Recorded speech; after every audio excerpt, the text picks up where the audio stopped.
दादासाहेबांचा शब्द मोडू नये यासाठी तिने माझ्याशी लग्न केलं होतं. पण मला मात्र मनापासून ती खूप आवडत होती. मी जितकं झोकून काम करत होतो तितकंच तिचा विश्वास मिळवण्याचा खूप प्रयत्न करत होतो. अर्थात तिची काही चूक नव्हती. सोन्याचा चमचा तोंडात घेऊन जन्माला आली होती ती. तिच्या लाडामुळे, अति लाडामुळे ती वाया गेली. आणि हळूहळू ती माझ्या सहवासात रमायला लागली. तिचा अहंकार कमी व्हायला लागला. छोट्या छोट्या गोष्टींमधला आनंद कसा घ्यायचा ते तिला कळायला लागलं.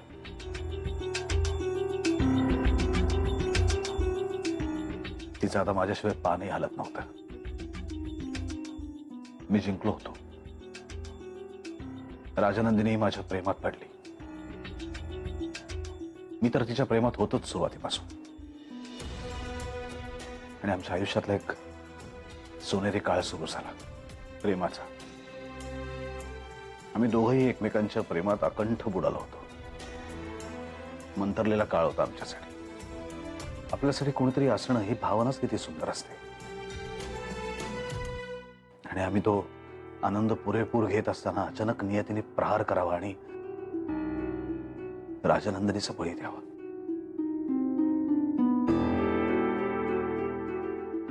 हे सगळं सुरू असताना राजनंदिनी आम्हाला सोडून निघून गेली. मला सोडून निघून गेली. आणि ती फक्त एकटीच गेली नाही, तर जाताना आमच्या न जन्मलेल्या बाळालाही घेऊन गेली. ती प्रेग्नंट होती.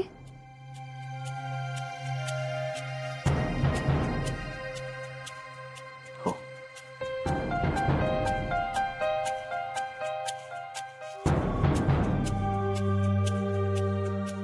त्या दिवशी ती माझ्याकडे आली होती. खूप उत्साहात होती.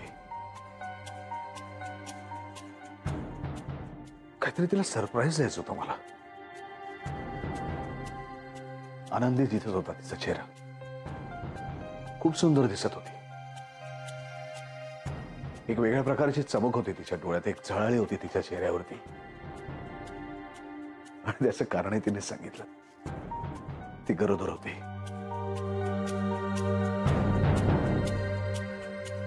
आमचं बाळ आता जन्माला येणार होतं. तो दिवस, तो क्षण मी कधीच विसरू शकत नाही ईशा.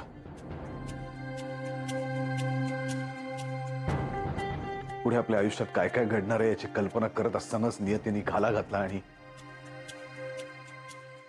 राजनंदिनी मला सोडून निघून गेली.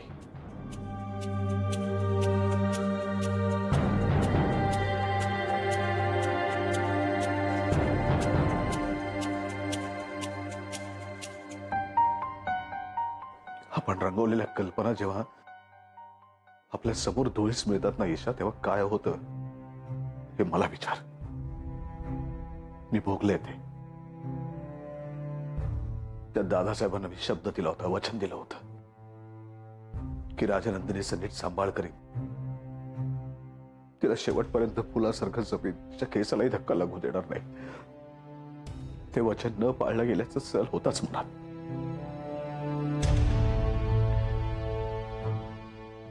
आज कितीतरी वर्षांनी हे सगळं, इतक्या वर्षांचं साठवलेलं दुःख असं बाहेर आलं. बस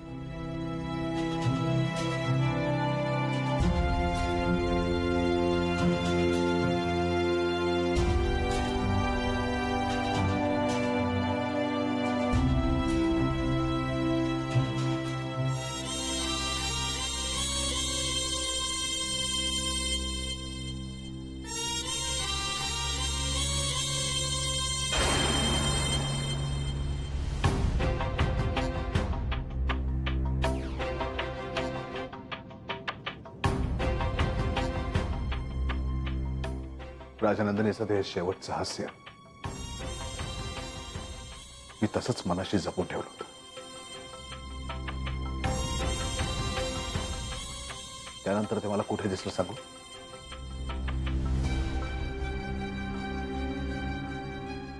जेव्हा मी तुला पाहिलं ना त्या रिक्षामध्ये, त्या रिक्षावाल्याकडनं मिळालेल्या 2 रुपयाला हवेत उडवताना जो एक निरागस आनंद, जे एक हास्य तुझ्या चेहऱ्यावरती आलं होतं ना, मला अचानक असं वाटलं की मी राजनंदिनीला बघतोय.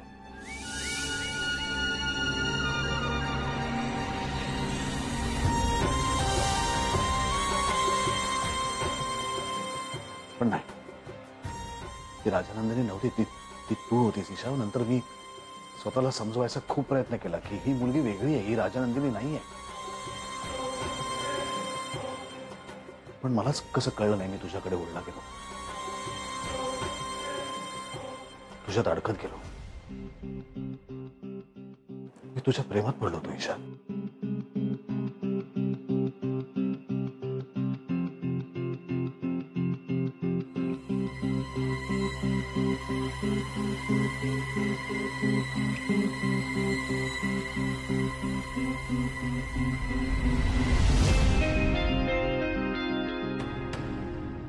तुम्हाला विचारलंच नाही ईशा, मी हे सगळं तुझ्यापासून लपून कसं ठेवू शकलो.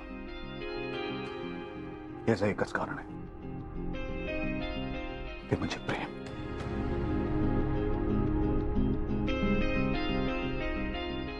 एकीला मी गमावलो ईशा, ते माझ्या हातात नव्हतं. पण मला तुला गमवायचं नव्हतं ईशा, म्हणून मी गप्प राहिलो, सगळं लपून ठेवलं तुझ्यापासून. असं वाटलं की तुझा गैरसमज होईल, की मी तुझ्यावर नाही तर तुझ्यातल्या दिसलेल्या राजनंदिनीवर प्रेम करतो, आणि असं वाटून तू मला सोडून देऊन गेलीस तर.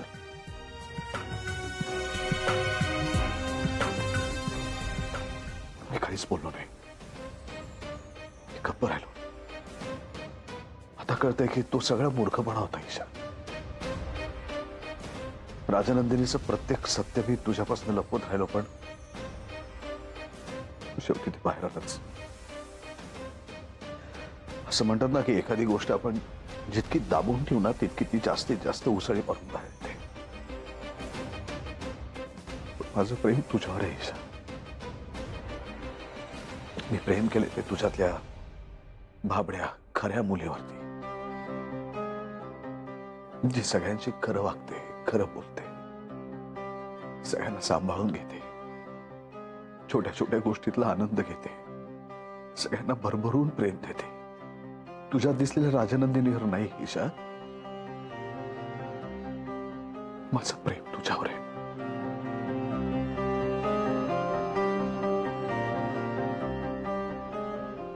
माझं सगळं जीवनपट मी आज तुझ्या समोर उलगडून दाखवलं ईशा. आता माझ्याबद्दल असं काहीही नाही जे तुला माहित नाही.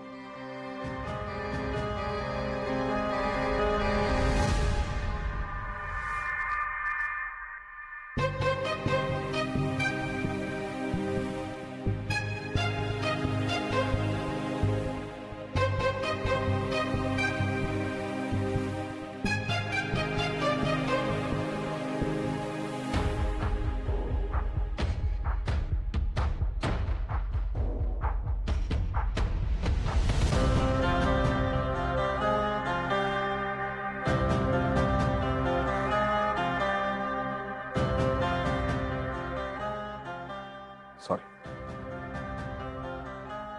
एक गोष्ट आहे जी अजून मी तुला सांगितली नाही, मी दाखवली नाही. आज तीही तुला दाखवतो. मग यानंतर आपल्यात काहीच गोपीत होणार नाही.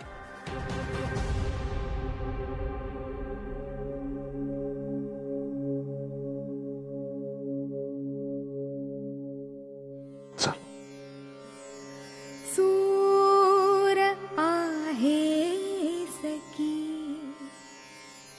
मौन आहेस तू, का कळेना मला कोण आहेस तू. बोलक्या डोळ्यात दिसते,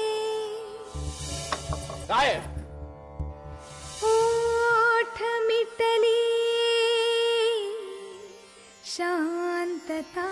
त्या तुमच्या वरच्या खोलीत काय आहे? ईशा, काही प्रश्न हे प्रश्न राहिलेलेच बरे असतात. तुला पाहते रे. सर, तुम्ही ह्या खोलीचं दार का उघडताय? तुझ्यासाठी ईशा. नाही पण सर, ही खोली तुमच्यासाठी महत्वाची आहे ना? माझ्यासाठी फक्त तू महत्वाची आहेस, दुसरं कोणी नाही. आजपर्यंत मी सगळ्यांपासून लपून ठेवलेलं माझ्या आयुष्यातलं हे सगळ्यात मोठं सत्य आज मी तुझ्या समोर उघड करणार आहे. सर, ये.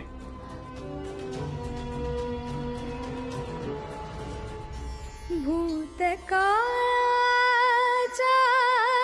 किनारी थांबुनी आर्तता तुला पाहते रे. तुला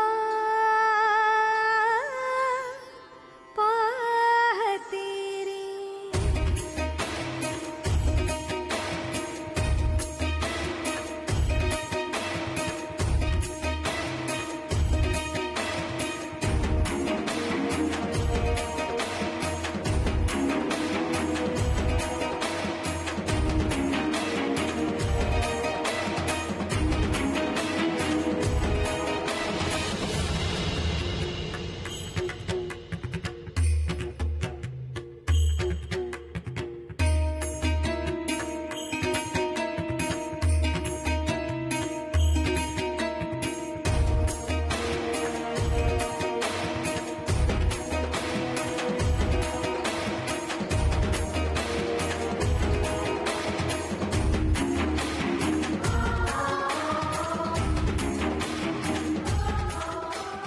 या खोलीबद्दल तुम्हाला सगळ्यांना कुतूहल होतं ना?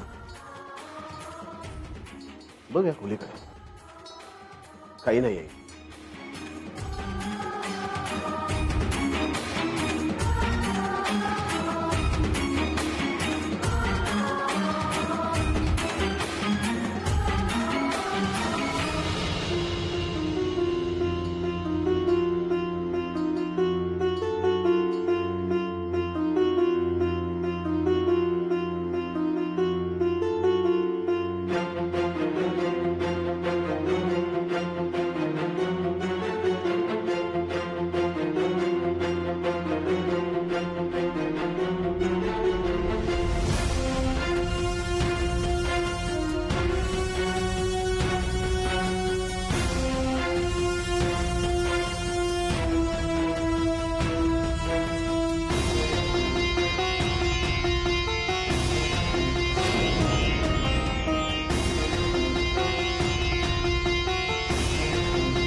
या सगळ्या माझ्या आठवणी आहेत इथे ईशा.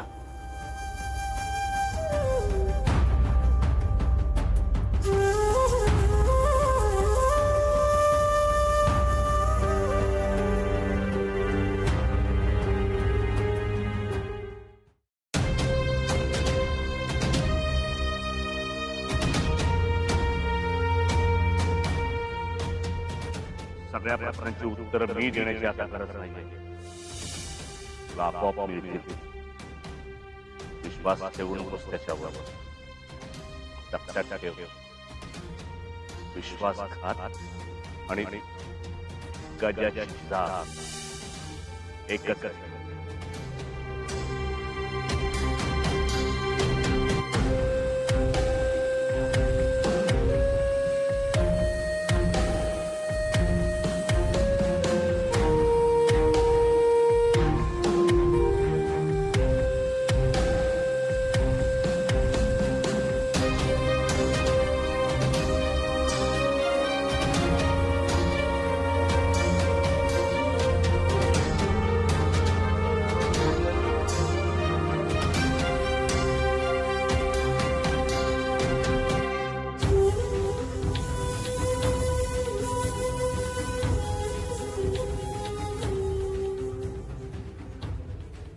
इथे आलो की मला एक एक गोष्टी सगळ्या आठवतात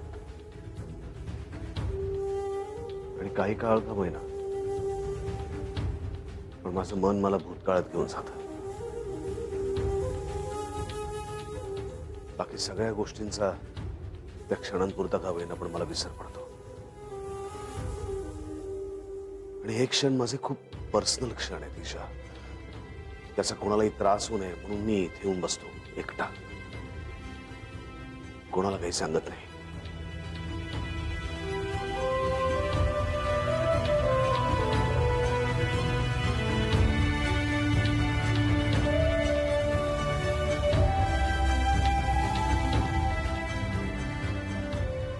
त्या पडद्यामागे अशी एक गोष्ट आहे ईशा, जी या घरात दुसरीकडे तुला कुठेही दिसणार नाही.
राजनंदिनीच्या आठवणीचा कोणालाही त्रास होऊ नये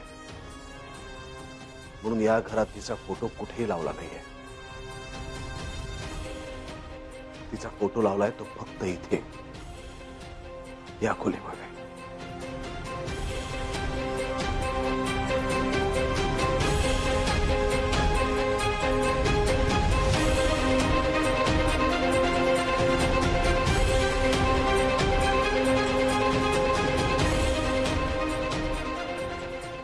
पोरीचा जन्म का झाला आणि कशासाठी झाला हे सगळं तुला माहित आहे देवी.